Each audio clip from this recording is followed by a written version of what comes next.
فيلمنا بيبدأ بالبطل بتاعنا وهو عادل، وده بيكون شغال محامي، وده بيكون محامي شاطر وملهوش في الشغل الشمال. وبيكون عادل في جلسة وبيخلص المحكمة وبيمشي وبيروح على عربيته، وبنلاقي طارق صاحبه ركب معاه العربية وجايب له قضية كبيرة وهياخد فيها $500,000. والقضية انه هيترافع عن واحد مجرم ويطلعه براءة، يعني من الاخر كده قضية شمال. فعادل بيرفض القضية وطارق بيلومه وبيقول له انت غاوي فقر وبيسيبه وبيمشي. بعدها عادل بيروح البيت وبيكون متجوز واحدة اسمها حياة وهو بيحبها جدا وهي كمان بتحبه. بنكتشف ان مراته حامل وبيقول لها خبر حلو وانه اخد اجازة من الشغل وهياخدها يروحوا يصيفوا لمدة اسبوع. بتفرح جدا لما بتسمع الخبر ده. تاني يوم بيجهزوا الشنط بتاعتهم وبيسافروا، وكانوا طول الطريق بتاعهم مبسوطين وفرحانين. وبيكون ماشي وراهم 3 أصحاب، عمرو وأمجد وزياد، وبيكون كل واحد فيهم معاه عربيته وبيدوروا على حاجة يتراهنوا عليها. أمجد بيشوف عربية عادل ومراته فبيقول لأصحابه ده الرهان اللي هيعديه ويسبقه هو اللي هيكسب. ولما بيقربوا منه بيلاقوا مرات عادل فبتعجبهم وبيكونوا عاوزين ياخدوها منه، فبيكسروا عليه الطريق وبيوقفوه. عادل قبل ما ينزل بيقول لها اقفلي العربية عليك واوعي تنزلي منها مهما حصل، وبينزل له. أمجد بيقول لاصحابه انا غيرت الرهان والرهان هيكون على البنت دي. فعادل بيضربه بس بيتكتروا عليه هما ال3 وبيضربوه وبياخدوا منه مراته ويغتصبوها هما ال3. وعادل بيكون شايف كل ده قدامه بس هو مش قادر يعمل اي حاجة. وهما ماشيين عادل بيحفظ ارقام العربية بتاعتهم. بعدها عادل بيجيب اساميهم هما ال3 وبيرفع عليهم قضية. لما اهالي العيال دي بتعرف بيبعتوا له محامي بيعرض عليه $1,000,000 تعويض وياخدهم ويسكت. عادل بيتعصب عليه وبيقول له انتوا بتساوموني على مراتي وشرفي وابني، انا عاوزك تقولي اللي بعتينك انا هنتقم منهم واحد واحد. بعدها بنكتشف ان مراته ماتت، وبعد العزا بيجي يوم القضية بتاعته. عادل بيتصدم لما بيدخل المحكمة وبيلاقي المحامي اللي بيدافع عن العيال دي هو طارق صاحبه. وبيطلع طارق يترافع قدام القاضي وبيقول له مفيش اي دليل ضدهم ان هم فعلا عملوا كده، واثبت وجودهم في مكان تاني وقت الحادثة. وكمان كان مزور تقرير طبي بيثبت ان النتيجة بتاعت التحاليل سلبية، يعني العيال دي كلهم ما عملوش كده. وكمان مفيش اي شهود غير عادل، وطلب من القاضي براءته. عادل بيكون قاعد بيفتكر اللي حصل له هو ومراته وبيفوق على صوت القاضي وهو بينادي عليه علشان يطلع يترافع. بيقوم عادل وبيحكي للقاضي عن اللي حصل. بيرد عليه ويقول له تقرير الطب الشرعي بيقول ان العيال دي ما عملتش كده، وكمان مفيش شهود عشان يثبتوا انهم فعلا عملوا كده. عادل بيقول له التقارير دي ممكن تتزور، بس القاضي بيرد عليه ويقول له انت محامي واكيد عارف ان المحكمة ملهاش غير الادلة والورق اللي قدامها. فعادل بيطلب منه انه يأجل القضية لحد ما يثبت تزوير الورق اللي قدامه ده. فالقاضي بيقول له الحكم بعد المداولة. بعدها القاضي بيدخل تاني وبيديلهم كلهم براءة. عادل بيتعصب جدا وبيروح يضرب صاحبه طارق لانه عارف ان هو اللي زور التقارير دي. فالقاضي بيحكم على عادل بالسجن يوم. ولما بيطلع من المحكمة بيلاقي طارق صاحبه واقف مع اهالي العيال دي وبيكونوا بيضحكوا عليه ومبسوطين. وبيروح عادل للحجز. بيدخل عادل وبيفتكر ذكرياته مع مراته وكمان هينتقم من العيال دي ازاي. تاني يوم بيخرج من القسم وبيلاقي صاحبه طارق بره مستنيه. طارق بيقول له المبلغ اللي اتعرض عليا عشان اترافع في القضية دي لو اشتغلت اكتر من 10 سنين مش هجمع نص المبلغ ده، ولو انا رفضت كانوا هيجيبوا محامي تاني وبرضه العيال دي كانت هتطلع براءة. انا عملت الصح ليا وليك. عادل بيقول له قول اللي عندك، انت عاوز توصل لايه بالظبط؟ طارق بيرد عليه انا مش هلف وادور، المبلغ اللي كانوا عارضينه عليك قبل كده انا جبته لك منهم وجبت لك تعويض من عينيهم مع انهم كسبوا القضية، ويا ريت تنسى اللي فات وتاخد الفلوس وتعيش حياتك. وعادل بيوافق وبياخد الفلوس وبيطلب منه ان هو يوصله. عادل بيروح البيت وبيقدم استقالته من المحاماة وبيرمي كل كتب القانون وبيقرر يتعامل مع الناس دي بطريقته. وبيقرر يسيب الشقة اللي هو عايش فيها وياخد فيلا جديدة وبيعلق صور مراته في كل حتة في الفيلا وبيبدأ يكتب كل أسامي اللي هينتقم منهم. وبيفتكر كلام حماه طبق الانتقام بيتاكل بارق. بعد كده بيكون طارق قاعد مع أبهات العيال دي وبيقول لهم ويطمنهم ان الموضوع خلاص خلص، وقدر يقنع عادل انه يوافق وياخد الفلوس. فواحد منهم بيعرض عليه انه يمسك شركة من شركاته، وطارق بيوافق وبيحتفلوا بعدها بالخبر ده. بعدها بنشوف القاضي قاعد مع بنته جهاد ومراته في الفيلا، وجهاد بتقول لباباها انها نفسها تشتغل مذيعة وبتتمنى انه يوافق. فبيرد عليها انا مش همنعك من حاجة انت بتحبيها، بس المهم تكوني شاطرة مش زي اي مذيعة هدفها الشهرة والفلوس وبس. فبترد عليه انها نفسها تكون مذيعة علشان تعرف الناس الحقيقة، زي مثلا قضية عادل ابو الدهب. بتقول له انا حاسة انه ما بيكدبش. باباها بيتعصب عليها ويقول لها انا المهم عندي الادلة، وبيقفل الموضوع. بعدها عادل بيتصل على اصحابه من ايام الجامعة، اشرف وفريدة، ودي صاحبته وكانت بتحبه من ايام الجامعة، وبيجمعهم عنده في الفيلا وبيعرض عليهم يشتغلوا معاه، وبيديلهم فلوس كتير، وبيوري لهم صور العيال وابهاتهم. وبيكمل كلامه انا عاوز اخد حقي من دول، بس اشرف بيقول له انهم ناس تقيلة ومش هيقدروا عليهم، بس عادل بيطمنه ان هم هيقدروا.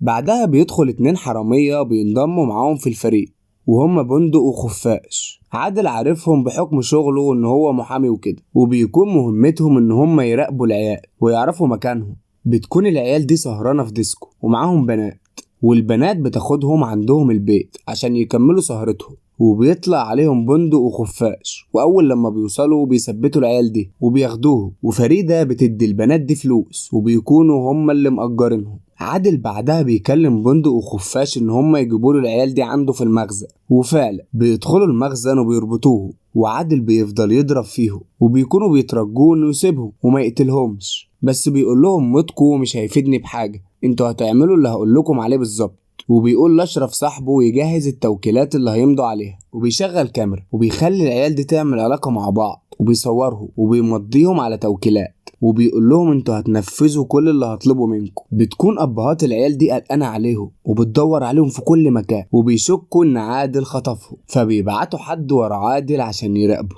بس عادل بيقدر يهرب منه بذكاء. وبنشوف مرات طارق رايحة تركن عربيتها وبتدي المفاتيح بتاعة العربية لبندق، فبياخد المفتاح بتاع البيت وبيطلع عليه نسخة. عادل بعدها بيشرح لاصحابه ان هم لازم يزرعوا كاميرات في بيت طارق، بس بيستغربوا ليه يعملوا كده، بس كان رده هتعرف بعدين. وعادل بيستغل ان طارق وفريدة مسافرين، وبيروح هو وفريدة البيت كأنه بتاعه، وبيطلب حد يركب لهم كاميرا، وبيكون شايف البيت بتاع طارق كله من التليفون. وبيرجع طارق ومراته الشقة تاني، وبالليل بيسمعوا صوت حاجة وقعت، فطارق بيقوم يشوف فيه ايه، فبيلاقي عمر وامجد بيضربوه وبيكتفوه، وامجد بيغتصب مراته قدامه. طارق بيشوف كده وبيغمى عليه، وعادل بيكون شايف كل حاجة ومسجله. طارق بعدها بيروح يعمل محضر في العيال دي واللي حصل، وبيجي لرئيس المباحث مكالمة من فريدة بمكان العيال دي، وفعلا بيروحوا يقبضوا عليهم، وبيدخلوا في نفس المحكمة ومع نفس القاضي، واللي بيترافع عن العيال دي أشرف. وطارق بيكون قاعد وبيسمع اللي هو بيقوله وهو بيترافع عنه، وأشرف بيدي القاضي تقرير طبي بيثبت إن العيال دي ملهمش أي ذنب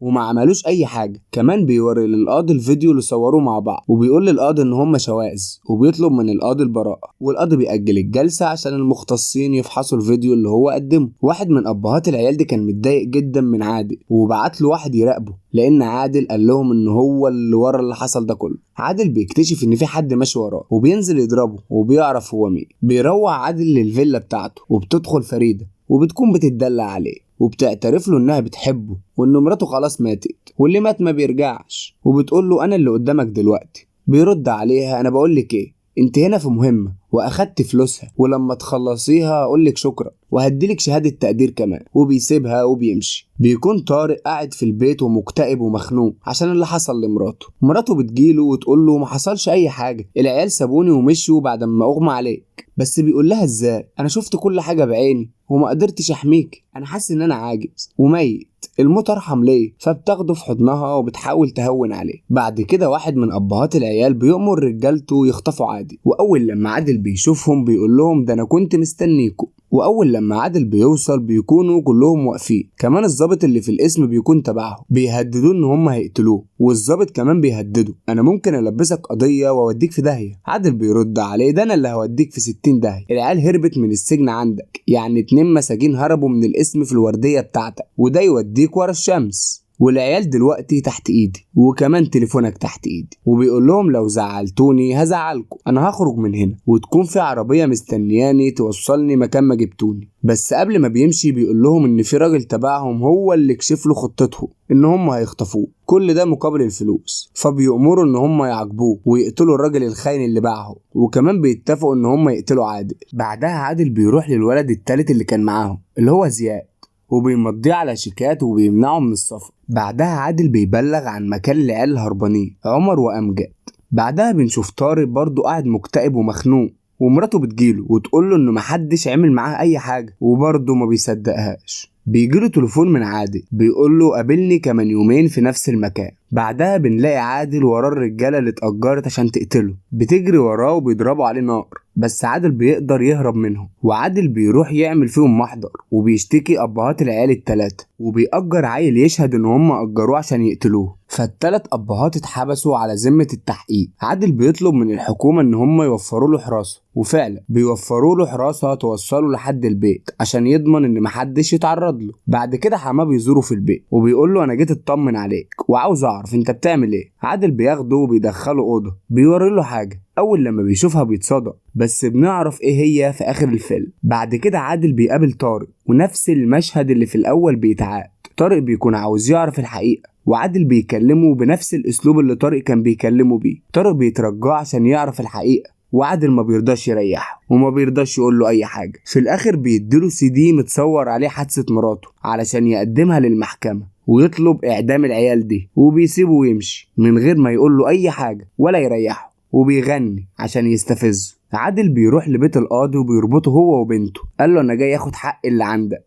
القاضي بيرد عليه حق ايه يا استاذ عادل، انت راجل قانون وعارف ان المحكمة ما بتشوفش غير الورق وبس، وانت ما قدمتش ورقة واحدة تثبت ادانة العيال دي. عادل قال له يعني انا لو عملت حاجة في بنتك دلوقتي وانت ما عرفتش تثبت ده انا هطلع براءة، ومش هتعرف تثبت اي حاجة عليا. كمان ورقة ب500 جنيه هثبت ان انا كنت بتعالج في المستشفى، وكمان في ناس كانت بتزورني. بيقول له قول لي بقى هتعمل ايه لو انا عملت في بنتك حاجة دلوقتي قدامك، هتعمل ايه؟ بيتعصب عليه ويقول له انت لو لمستها انا هقتلك. عادل بيرد عليه شفت انا في ثانيه كنت هحولك من قاضي لمجرم، وبيسيب هو وبنته وبيفكهم وبيمشي. القاضي بيتاثر بكلامه وبيصدقه وبيقدم استقالته، وبيقدم تقرير للوزير فيه دراسه عن بعض الثغرات في القانون الجنائي، وبيطالب بتعديل القانون. بعدها عادل بيبعت اسطوانه لطارق وبيقول له الاسطوانه دي ما تطلعش الا يوم الجلسه، وضمها الاوراق القضيه بتاعت مراتك، لو عاوز حقك يرجع لك. وبيقفل المكالمة وبيجي يوم الجلسة وبيسمع القاضي للمحامين، وطارق بيطلع يترافع وبيقدم الاسطوانة اللي عادل اداهاله، وبيشغلوها على شاشة كبيرة بيظهر فيها عادل وهو بيتكلم وبيشرح كل حاجة حصلت له بالظبط. وفي نفس الوقت ده بيكون مسافر، وبيعترف عادل بكل حاجة وبيطالب انه يكون في عدل في البلد وما يكونش في تزوير، وبيعترف ان خد حقه من كل واحد اذاه، والعيال واهلهم بيبقوا هيتجننوا لان خلاص كل حاجة اتكشفت. وعادل سبت اللي حصل له فعلا، وساعتها ما كانش في حد بيساعده ولا واقف جنبه. وبيقدم الاسطوانة اللي عادل مصورها لهم وهم في بيت طارق، والحقيقة ان هم ما عملوش حاجة مع مراته، بس عادل اوهمه بكده عشان يجيب حق مراته من خلاله. وبنشوف عادل وهو رايح يركب الطيارة، والمفاجأة ان حياة مراته عايشة وبيكونوا مسافرين مع بعض، بس كان لازم يجيب لها حقها من اللي حصل ده، وفعلا هو جاب لها حقها من كله. ونهاية الفيلم ان طارق ومراته عاشوا في لندن، وطارق اتعزل من منصبه، والقاضي قدم استقالته وبقى يألف كتب في ثغرات القانون. عمر وأمجد اتسجنوا كل واحد 7 سنين، وزياد اتحكم عليه ب3 سنين بس لأن هو ما عملش حاجة، بس كان معاهم وبيساعدهم. وبس كده بيخلص الفيلم. ما تنساش بقى تقول لنا رأيك في الفيلم في الكومنتات، وعاوزك تصلي على أشرف وأطهر الخلق سيدنا محمد، واعمل لنا لايك وسبسكرايب في القناة. وبس، سلام.